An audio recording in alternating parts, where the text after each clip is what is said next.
Pada malam yang indah, diperkenalkan tokoh utama kita, Ji-hoon. Dia menghela nafas dan mengeluh bahwa ini merupakan hari yang buruk. Lawan bermainnya hanya tersenyum dan mengatakan ini adalah hari terbaik. Resepsionis di belakang menghentikan permainan dan menagih batas pinjaman Ji-hoon. Ji-hoon hanya tersenyum sambil mempertanyakan apakah dia perlu membayarnya. Bodyguard di belakang kesal, menganggap Ji-hoon tidak ingin membayar hutang miliknya. Dia ingin pergi, tapi bodyguard menahannya. Mengancam akan menjual tubuh milik Ji-hoon jika dia berani melangkah maju. Ji-hoon dengan tenang melancarkan tinjuannya. Dia senang, akhirnya menemukan orang yang berada dalam misinya. Ji-hoon dengan percaya diri, memberitahu bahwa kasino ini sudah menjadi miliknya. Dia tidak mempercayai itu, dan menganggap wilayah ini masih berada dalam wilayah kakaknya. Ji-hoon hanya tersenyum. Apakah Mansu tak bilang padamu, atau malahan dia kini sedang melarikan diri? Tak lama, orang di belakangnya dengan panik, menunjukkan pesan yang dikirim oleh Mansu. Dengan isi pesan segera menyuruh untuk melarikan diri. Dia masih tak percaya. Tiba-tiba ada polisi mendobrak pintu, mengarahkan bawahannya menangkap sindikat ilegal. Orang itu masih tak percaya. Ji-hoon hanya tersenyum, dan meninggalkan tempat menggunakan Ferrarinya. Dia tak terima, dan mencoba untuk menyeret Ji-hoon ke dalam masalah. Dia meminta polisi untuk segera menangkap Ji-hoon, dengan alasan bahwa dia adalah pemilik kasino. Polisi segera menampolnya, dan menyuruh diam. Dia mempertanyakan siapa Ji-hoon. Ji-hoon dengan santai menunjukkan identitasnya, sebagai polisi Republik Korea. Dia tersenyum bangga, dan membayangkan betapa keren dirinya. Tapi sebelum itu, mari kita flashback ke belakang. Sebuah berita menggemparkan sedang terjadi. Seorang artis nasional menjadi korban pembunuhan. Media memberitakan pelaku berhasil diamankan, dan kini sedang mengerumuninya, meminta penjelasan dengan cacian di setiap pertanyaan. Ia ketakutan, ingin menjelaskan bahwa tidak pernah melakukan apa yang sedang diberitakan. Tapi semua media sudah menganggap dirinya bersalah. Itu membuatnya tidak dapat menjelaskan. Kini sudah hampir 20 tahun, sejak dia berada di sini. Teman di sebelahnya menanyakan, mengapa Min-so tidak senang menjelang kebebasan. Dia kebingungan mengapa harus senang, keluar dari penjara yang sebenarnya bukan hukumannya. Tapi temannya menganggap 20 tahun lebih baik, daripada harus dihukum seumur hidup. Min-so menyuruh diam, dan makan dengan tenang. Seketika suasana ruangan menjadi sangat tegang, akibat perkataan yang dilontarkan Min-so. Min-so membayangkan, mungkin jika pelaku sebenarnya tertangkap, dia tidak akan pernah di sini. Tapi kenyataan kejam menimpanya. Kini dia sudah dicap sebagai penjahat. Dia memikirkan, apa yang akan dilakukan setelah keluar, karena semua orang sudah menganggapnya sebagai tahanan. Itu akan membuat semua yang dilakukan tidak ada artinya. Dia meratapi semua artikel dalam 20 tahun terakhir. Ia berkeinginan menangkap pelaku yang sudah membuatnya seperti ini. Tiba-tiba ada temannya memanggil. Dia menanyakan apa yang akan dilakukan Min-so setelah keluar. Seketika dia merenungkan masa kecilnya, sebagai seorang yatim piatu, yang sangat mencita-citakan menjadi seorang polisi. Tapi kini semua itu akan menjadi sebuah mimpi indah. Mimpi, yang akan menjadi mimpi selamanya. Temannya membicarakan, apa gunanya semua itu, yang pada akhirnya hanya uang yang menentukan segalanya. Saat dia mendengar itu, Min-so hanya bisa pasrah, dan hanya bisa meratapi cara kerja dunia, dengan uang sebagai penentunya. Orang dalam sel panik, menganggap Min-so marah, dan memberikan saran untuk membuka gym karena Min-so memiliki tubuh yang bagus. Penjaga penjara memanggil Min-so, dan memberikannya surat. Min-so kebingungan, diberikan surat oleh seseorang yang tak dikenalnya. Penjaga penjara memintanya untuk terima saja, karena dia juga tidak tahu siapa yang mengirim. Min-so membuka surat itu, dengan isi memintanya untuk menemui pengirim saat hari pembebasan telah tiba. Min-so kebingungan, memikirkan mungkin akan ada petunjuk tentang pelaku yang menjebaknya. H-1 pembebasan telah tiba. Dia menyiapkan baju untuk segera keluar dari penjara. Min-so sangat penasaran. Bahkan rasa penasarannya terasa lebih lama dari 20 tahun saat dia menjalani masa hukuman. Penjaga penjara menyuruhnya berganti pakaian. Tapi Min-so terus meratapi surat yang didapatnya. Dia sangat mempertanyakan dari mana surat ini berasal, dan apakah akan ada petunjuk dari pelaku sebenarnya. Min-so mengangkat tasnya, penjaga penjara mengkonfirmasi identitas Min-so. Penjaga penjara mengucapkan selamat atas kebebasannya. Kini pada akhirnya dia bisa menghirup udara segar. Penjaga penjara membicarakan, untuk jangan sampai mereka bertemu kembali. Minso mengerti. Setelahnya, ada seseorang yang melambaikan tangan, seperti memanggilnya untuk mendekat. Minso menganggap bahwa itu adalah orang yang mengirimkannya surat, dan dia segera ingin mendekat. Penjaga penjara berteriak untuk melihat ke depan. Orang misterius itu menerjang ke arah Minso untuk menyelamatkan dari truk yang melaju. Namun takdir berkata lain, mereka tewas bersama. Semua orang histeris melihat kejadian, dan menyuruh menelpon ambulan. Saat dia setengah sadar, dia melihat orang aneh yang mungkin menjebaknya ke penjara.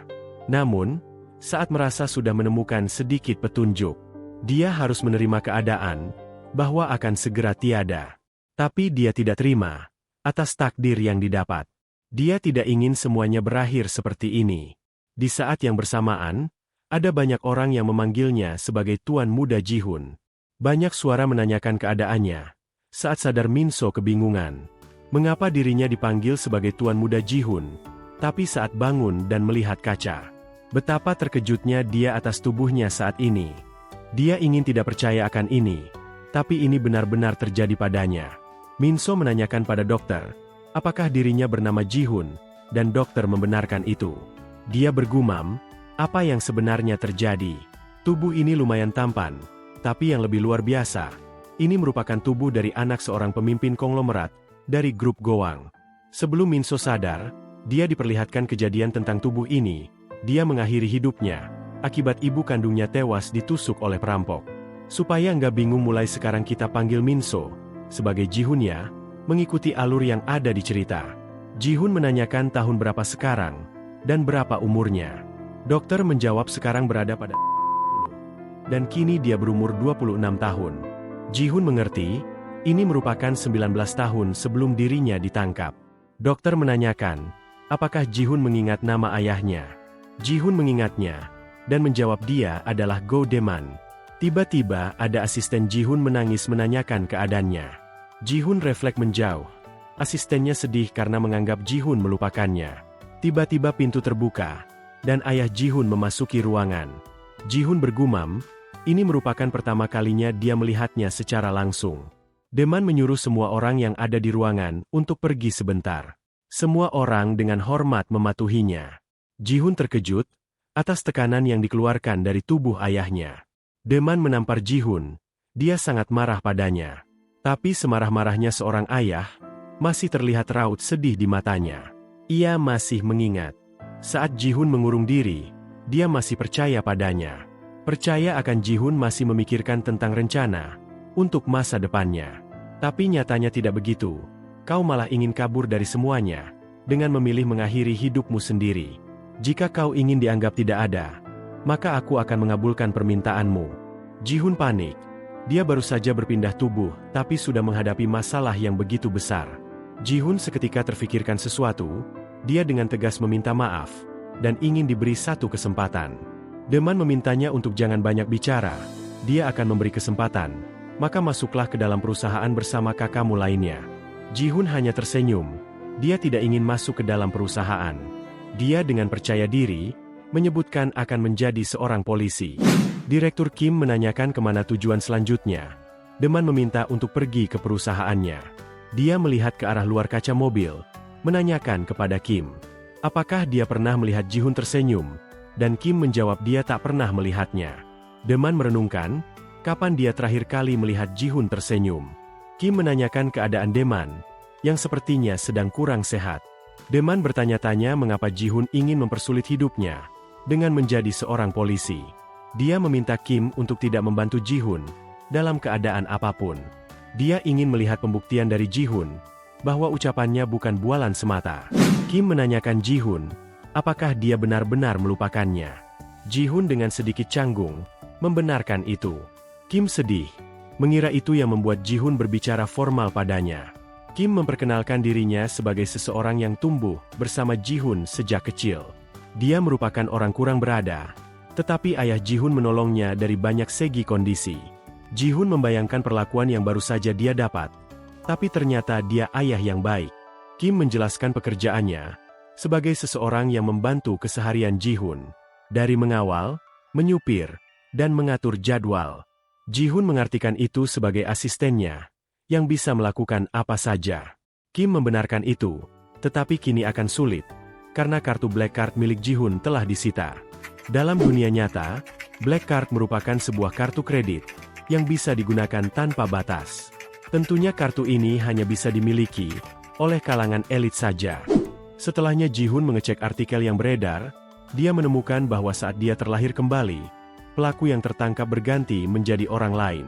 Kim menanyakan keadaan Ji-hun, dia menjawab untuk jangan khawatir. Ji-hun terus memantau berita yang beredar. Kim mencoba melihat ke arah Ji-hun.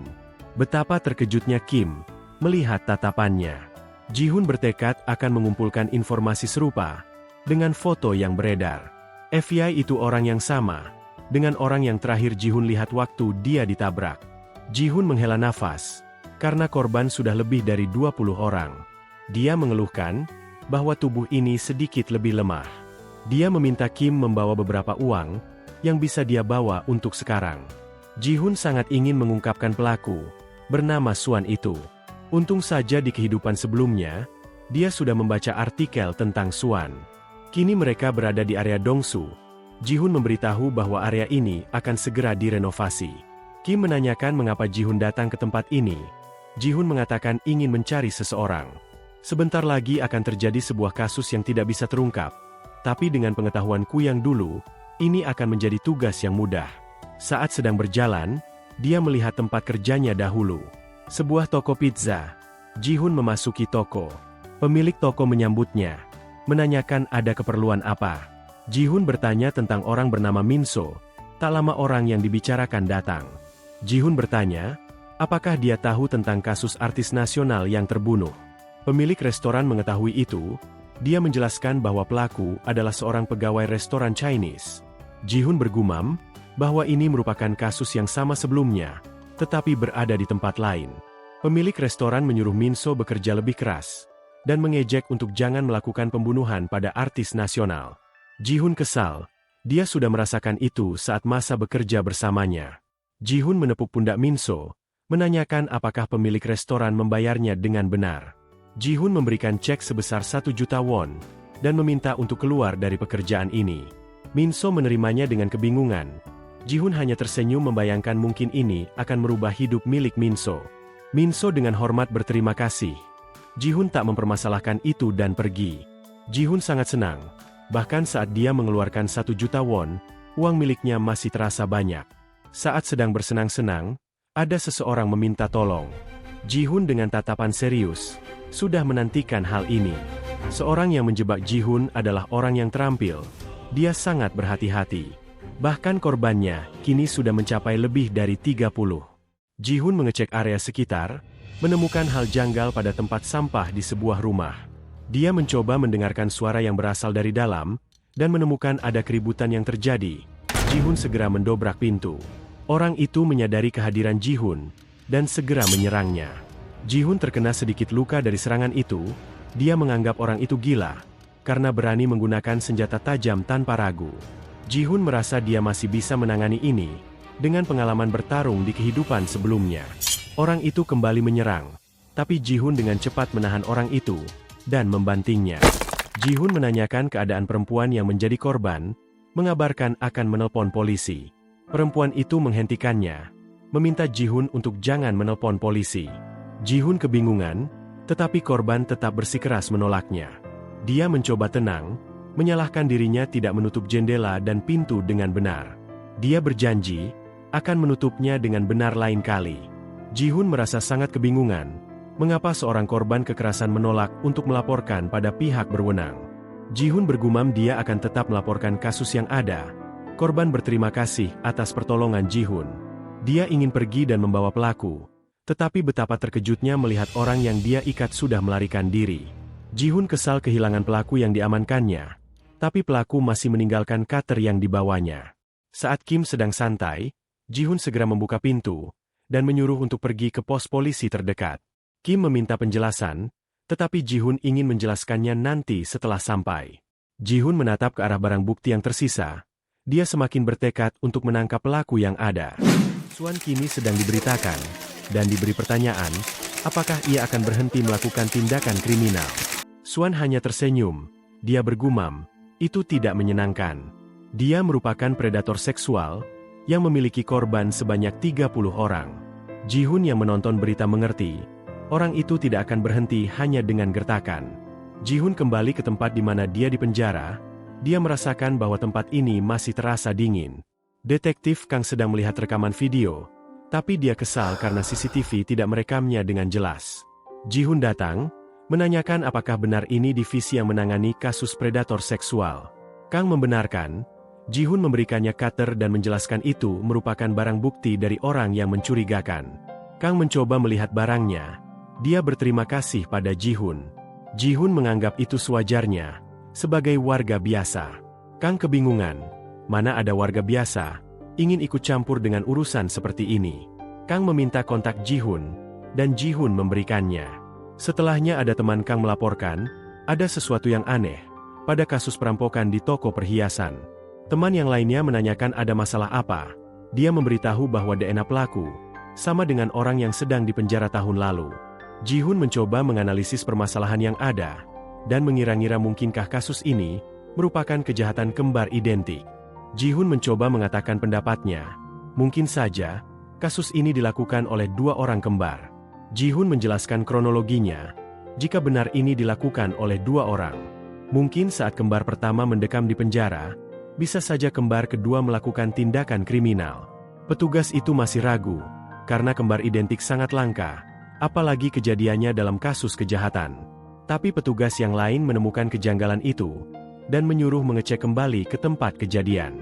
Ji-hun menanyakan pada Kang, apakah dia mengenal detektif Wang. Kang mengenalnya, kini detektif itu sudah berpindah divisi, 1 tahun yang lalu. Ji-hun kesal, orang yang menjebaknya ke dalam penjara, kini berpindah tugas. Tiba-tiba ada petugas bernama Makane menghampiri Ji-hun. Dia mencarinya untuk mengucapkan terima kasih.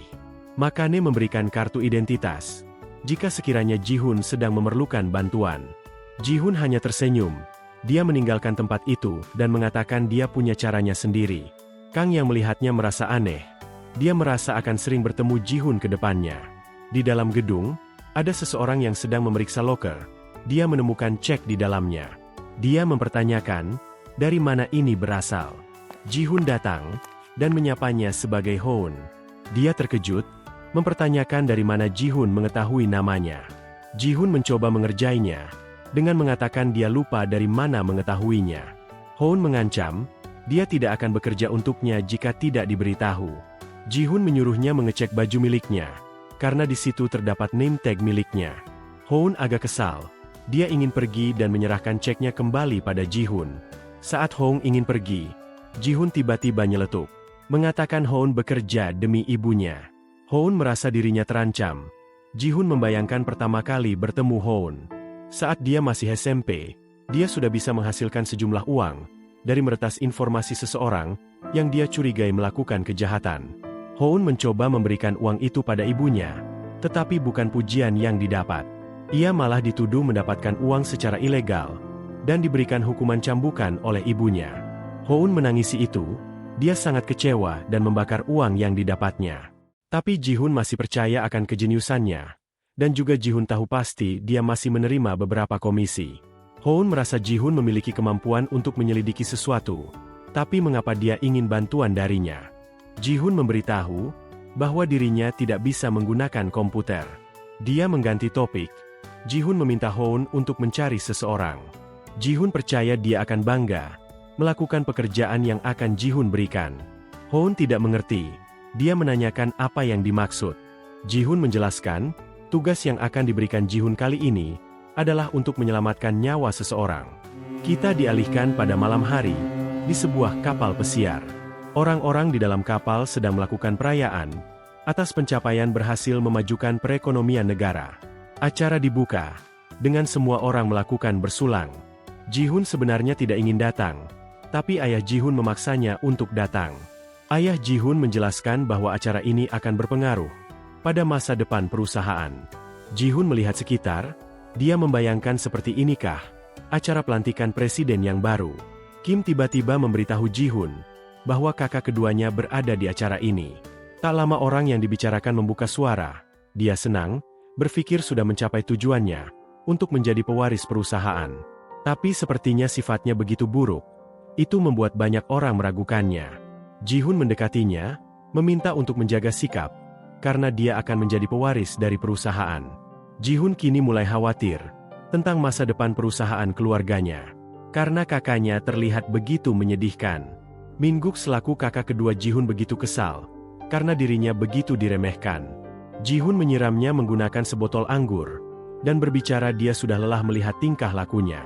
Min-guk mulai dipertanyakan tentang kelayakannya sebagai penerus. Ji-hun hanya tersenyum. Dia meminta Kim untuk pergi. Min-guk begitu marah kepada Ji-hun yang mempermalukannya di depan umum. Kim menanyakan, mengapa Ji-hun mengganggu kakaknya? Apakah Ji-hun tidak takut jika dia akan membalas dendam? Ji-hun tidak mempermasalahkan itu. Dia melakukan ini untuk membalas perilakunya yang mempermalukan Kim. Kim senang akan itu. Tiba-tiba ada telepon yang berbunyi. Dia meminta izin kepada Ji-hun untuk mengangkat telepon sebentar. Ji-hun kebingungan, mengapa Kim terlihat begitu cemas. Kini Kim berada di tempat Min-guk. Dia melempar Kim menggunakan botol kaca. Dia menyalahkan Direktur Kim, yang membuat Ji-hun mempermalukannya. Kim kebingungan, menanyakan maksud dari ucapannya. Min-guk menamparnya, menyuruh untuk jangan berpura-pura bodoh. Min-guk mengambil botol kaca yang pecah. Dia mengancam Kim untuk jangan banyak membuat alasan. Saat Kim ingin disakiti, ada Seha menolongnya. Dia kecewa kepada Min-guk, tidak menyangka bahwa ia bisa melakukan hal seperti ini. Min-guk menyalahkan bawahannya, dengan alasan bawahannya tidak menghentikan perilakunya, waktu dia melakukan kekerasan secara berlebihan. Ia meminta maaf atas kejadian ini. Hisa melihat tatapannya, begitu mirip seperti orang gila. Saat Ji-hun datang, dia begitu keheranan melihat perilaku kakaknya. Ji-hun ingin memberi pelajaran, karena sudah ingin melukai Kim. Ji-hun mengejeknya, mengatakan dia belum puas dipermalukan saat itu. Min-guk begitu marah, dia langsung melancarkan hantamannya. Tapi Ji-hun dengan dingin membalasnya. Min-guk merasakan aura Ji-hun berbeda dari dia yang biasanya. Dia tiba-tiba merasakan rasa takut saat menatap Ji-hun. Ji-hun hanya memandanginya dengan rendah. Min-guk tak terima. Dia mencoba menerjang untuk menyerang kembali. Ji-hun dengan refleksnya menghindari serangan itu. Ji-hun masih memandanginya rendah saat dia terjatuh ke dalam laut. Setelah semuanya, Kim memberitahu Ji-hun bahwa dia sudah membawa Seha ke rumah sakit. Ji-hun menyuruh Kim untuk pulang terlebih dahulu dan jangan mengkhawatirkannya. Ji-hun mendapatkan telepon dari Hoon. Dia mengabarkan sudah menemukan informasi tentang predator seksual yang sedang dicari Ji-hun. Ji-hun terkejut atas pengumpulan informasi milik Hoon. Hoon menjelaskan cirinya. Dia bernama Lee Yong-te, berumur sekitar 30 tahun, bekerja di sebuah pabrik, sudah berumah tangga, dan memiliki pasangan keterbelakangan mental. Ji-hun bergumam, pasti ada beberapa orang yang bernama sama. Dia menutup telepon, dan akan mempersiapkan segalanya. Ji-hun membayangkan saat dia di sel, ia memiliki teman bernama Hae-sung. Dia merupakan pencuri terampil dengan alat, yang bisa mencuri segalanya. Tapi, dia sangat suka pamer tentang keterampilan miliknya. Kini Ji-hun akan mencari tempat tinggalnya, untuk menanyakan beberapa hal. Di dalam ruangan ada seorang kakek. Dia melihat Ji-hun di layar CCTV. Ji-hun memperkenalkan dirinya, sebagai temannya Hae-sung. Kakek itu menanyakan kode masuk pada Ji-hun. Ji-hun menjawabnya, si jelek. Dia terpukau saat berada di dalam ruangan itu. Kakek itu penasaran siapa pemuda di depannya. Karena dia tidak pernah melihat. Hae-sung berteman bersama pemuda yang tampan. Kakek memperkenalkan namanya sebagai Yong-san. Ji-hun membayangkan kakek Yong-san mirip dengan Hae-sung jika diperhatikan secara seksama. Ji-hun menyampaikan tujuannya datang ke sini untuk membeli pelacak, penyadap, dan teser. Kakek Yong-san memberitahu bahwa itu semua tidak murah. Ji-hun dengan cepat menyodorkan 100.000 won. Ji-hun berkata jika ini kurang, dia akan menambahkannya. Kakek Yong-san dengan cepat mencari alat yang dibutuhkan Ji-hun. Ji-hun tersenyum dengan teser yang dipegangnya. Dia sudah membayangkan apa yang akan dia lakukan kepada predator seksual itu. Ji-hun berterima kasih, dan menitipkan salam untuk Hae-sung jika dia sudah pulang. Ji-hun mencari orang bernama Lee Yong-te. yang diberikan oleh Houn. Ji-hun berandai, jikalau dia melihat sekilas wajahnya, pasti ini akan mudah. Ji-hun tanpa sengaja menutup wajah dari orang yang diduga. Dia segera menelpon Houn. Ji-hun memberitahu bahwa pelakunya adalah orang terakhir dari daftar yang dikirimnya. Kini Ji-hun sedang menyamar. Ia memperkenalkan dirinya sebagai petugas pengecekan rumah dan membawa sedikit buah. Orang di dalam tanpa ragu membuka pintu dan menyuruh Ji-hun untuk masuk. Ji-hun senang, orang itu dengan santai duduk dan meminta Ji-hun untuk langsung mengecek saja. Ji-hun hanya menaruh alat penyadap. Setelahnya dia keluar memberitahu pengecekan sudah selesai. Ji-hun dengan cepat pergi. Dia mencoba mengecek alatnya, dan itu berhasil. Kini dia akan melanjutkan ke tahap selanjutnya. Ji-hun mencoba mencari petunjuk dari kejadian kemarin. Ji-hun mengingat sesuatu, tapi kita tidak diberitahu apa itu. Setelahnya di dalam rumah Le Yongte, kini mereka sedang makan malam. Yongte memuji makanan ini, sangat enak. Setelah makan dia ingin pergi, dengan alasan ada urusan di pabriknya. Dia meminta Yongte untuk berhati-hati. Yongte dengan wajah nafsu, menjawab tentu. Ji-hun memberitahu Houn bahwa target sudah bergerak. Yongte mengeluhkan tangannya yang sakit, akibat dibanting oleh Ji-hun. Tapi dia mencoba untuk melupakannya, dan bersiap untuk melakukan aksinya. Dia sedang memantau perempuan yang sedang mencuci. Yongte dengan cepat masuk melalui jendela.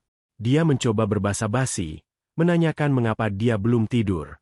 Ia panik melihat Yongte, dan mencoba melawan dengan menghantamnya menggunakan pintu. Yongte kesal. Dia mengatakan akan mencarinya menggunakan kekerasan. Dia sudah bersiap, karena mendengar sesuatu di balik pintu. Tapi Ji-hun dengan cepat muncul, dan tersenyum padanya.